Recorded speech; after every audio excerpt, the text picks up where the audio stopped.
पश्चिम बंगाल में चुनावी शंखनाद हो चुका है। राज्य में 23 और 29 अप्रैल को वोट डाले जाएंगे, जबकि 4 मई को यह तय हो जाएगा कि बंगाल की गद्दी पर कौन बैठेगा। चुनाव की तारीखों के लेकिन ऐलान के साथ ही सियासी गर्मी भी बढ़ गई है और इसी बीच बंगाल में एसआईआर की पहली पूरक सूची सोमवार यानी कि आज शाम जारी हो जाएगी और इसे लेकर राज्य प्रशासन भी अब बेहद सतर्क हो गया है।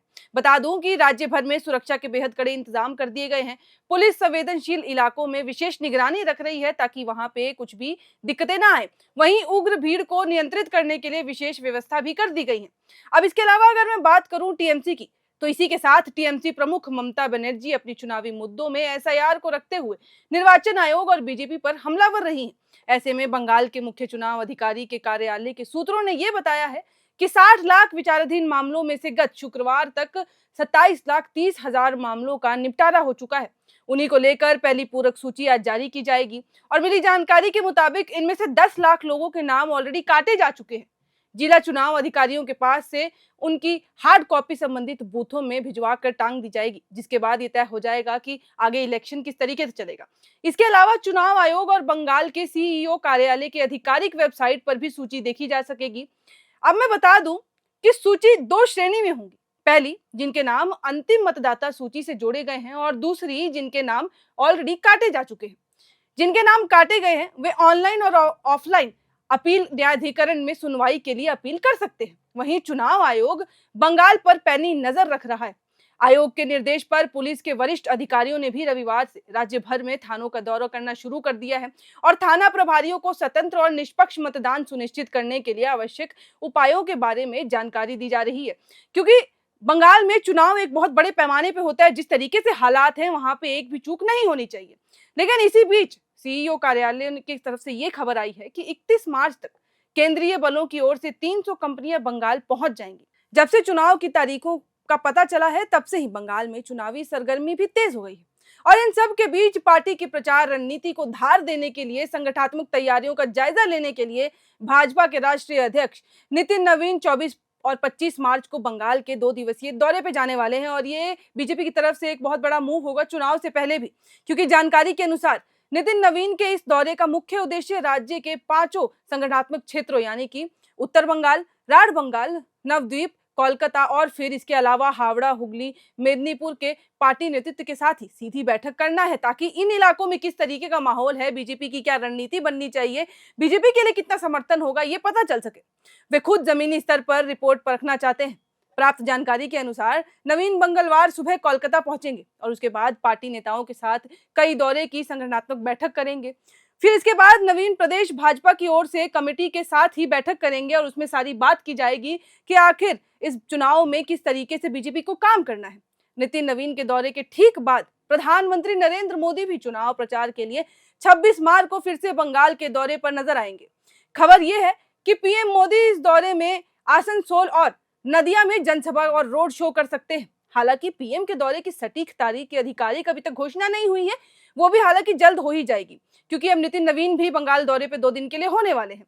वहीं मालूम हो कि बंगाल फतेह करने के लिए भाजपा इस बार कोई भी कोर कसर नहीं छोड़ना चाहती है, क्योंकि इससे पहले पीएम मोदी 14 मार्च को बंगाल के दौरे पर आए थे और उन्होंने कोलकाता के ऐतिहासिक ब्रिगेड मैदान में भाजपा की राज्यव्यापी परिवर्तन रैली के समापन पर एक मेगा रैली को संबोधित किया था और वहां भी उन्होंने साफ किया था कि वो किस तरीके से बंगाल के चुनाव को देखते हैं।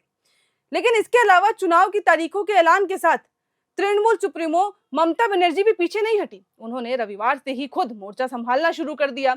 दक्षिण कोलकाता के अहिंद्र मंच में रविवार शाम हुई एक अहम बैठक में सीएम ममता बनर्जी ने साफ कर दिया है, उन्होंने भवानीपुर के लिए अपना खास रणनीति क्या बनाया है उसका कहीं ना कहीं इनडायरेक्ट खुलासा भी कर दिया है। हालांकि इस बैठक में उनके साथ अभिषेक बनर्जी और फिरहाद हाकिम जैसे दिग्गज नेता भी मौजूद थे, उन्होंने भी काफी बातें कही। हालांकि अब ये भी देखा जाए अगर कि ये पार्टी की एक इंटरनल मीटिंग थी, लेकिन सूत्रों की माने तो उन्होंने ये साफ संदेश दिया है कि हर कार्यकर्ता को इस बार हर वोटर के घर तक पहुंचना होगा, घर तक पहुंच के अपील करनी होगी, क्योंकि मकसद साफ है कि भवानीपुर सीट से कम 50 से 60 हजार वोटों की लीड हासिल करना ही पड़ेगा ममता बनर्जी को, अगर उन्हें जीतना है। और इसके लिए कार्यकर्ताओं को राज्य सरकार की योजनाओं को घर घर तक पहुंचाने और जमीनी स्तर पर पसीना बहाने की हिदायत दे दी गई है।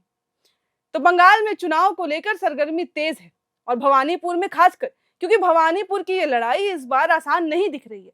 बीजेपी ने यहां से ममता बनर्जी के पुराने साथी और अब कट्टर प्रतिद्वंदी शुभेंदु अधिकारी को मैदान में उतार दिया है। शुभेंदु ने 2 दिन पहले ही यहां धुआंधार प्रचार भी शुरू कर दिया था। उन्होंने अपने वोट के लिए अपील करना चालू कर दिया है, लेकिन असली पेच फंसा है वोटर लिस्ट में।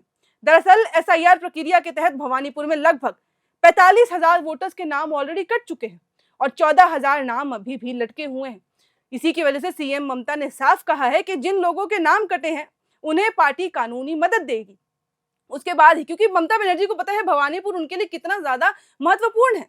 अब अगर हम आंकड़ों की भी बात करें तो 2021 में उपचुनाव में ममता बनर्जी यहां से करीब 58,000 वोटों से जीती थी, लेकिन उससे पहले आम चुनाव में टीएमसी की जीत का अंतर सिर्फ 28,000 था। तो ऐसे में इतने बड़े पैमाने पर वोटर्स के नाम कट जाना समीकरणों को चुनौतीपूर्ण बनाता है और ये लाजमी है कि ममता बनर्जी थोड़ी सी तो सहमी हुई नजर आ रही है। अब यहाँ की इस रणनीति बैठक के बाद ममता बनर्जी अब उत्तर बंगाल का रुख करेंगी, जहां वे 24 मार्च से ताबड़तोड़ रैलियां करने वाली हैं। वहीं अभिषेक बनर्जी भी उसी दिन से दक्षिण 24 परगना में मोर्चा संभालेंगे। यानी कि टीएमसी का रुख साफ है, वो किसी भी हालत में बंगाल को छोड़ेगी नहीं।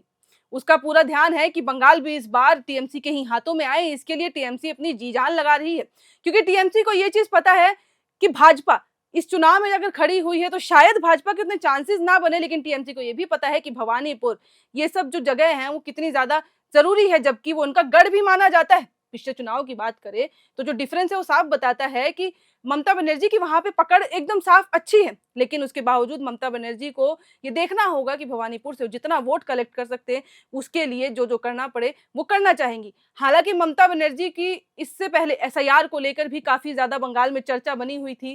कारण ये था कि उन्होंने सीधा चुनाव आयोग पे आरोप लगाया है कि एसआईआर जो है वो सिर्फ उनको गिराने के लिए किया जा रहा है। इसकी वजह से वो सुप्रीम कोर्ट भी पहुंची थी, वहां भी बहुत कुछ हुआ, उसके बाद भी वो चर्चा में बनी हुई थी। इसकी वजह से वो लगातार चुनाव आयोग और बीजेपी के ऊपर हमलावर है। तो इसके लिए अब बंगाल में जिस तरीके से चुनाव बढ़ता जा रहा है वो काफी ज्यादा दिलचस्प और रोचक मोड़ पे आ गया है। 23 को और 29 को वोट होने हैं। इसकी वजह से अब ममता बनर्जी, चाहे हम भाजपा की बात करें, हर पार्टी ने अपने उम्मीदवारों की लिस्ट जारी कर दी है, लगातार प्रचार भी करना भी शुरू कर दिया है। किस तरीके से अब बंगाल का पूरा समीकरण बनता है वो भी देखने वाली बात होगी। तो कुल मिलाकर अब बंगाल में चुनाव को लेकर पूरा माहौल बन गया है। सभी पार्टियों ने जी जान लगाना शुरू कर दिया है और अब देखना ये होगा कि इस बार बंगाल को कौन जीतता है, कौन बंगाल की गद्दी पर विराजमान होता है। क्या टीएमसी इस बार भी बाजी मार ले जाएगी या फिर कुछ उलटफेर देखने को मिल सकता है, बीजेपी कुछ अलग कर सकती है। ये देखने वाली बात होगी आगे। अब इस चुनाव को लेकर बंगाल में क्या कुछ होता है, क्या कुछ बातें होती हैं, क्या मीटिंग्स होती हैं। खैर, अब नितिन नवीन का जो दौरा है उसमें क्या कुछ होगा वो भी हम आपके साथ साझा करते रहेंगे। और फिर उसके बाद जो प्रधानमंत्री का दौरा होने वाला है, प्रधानमंत्री उस दौरे को कैसे यूटिलाइज करेंगे, किस तरीके से बंगाल में जाकर संबोधन करेंगे, वो भी देखने वाली बात होगी।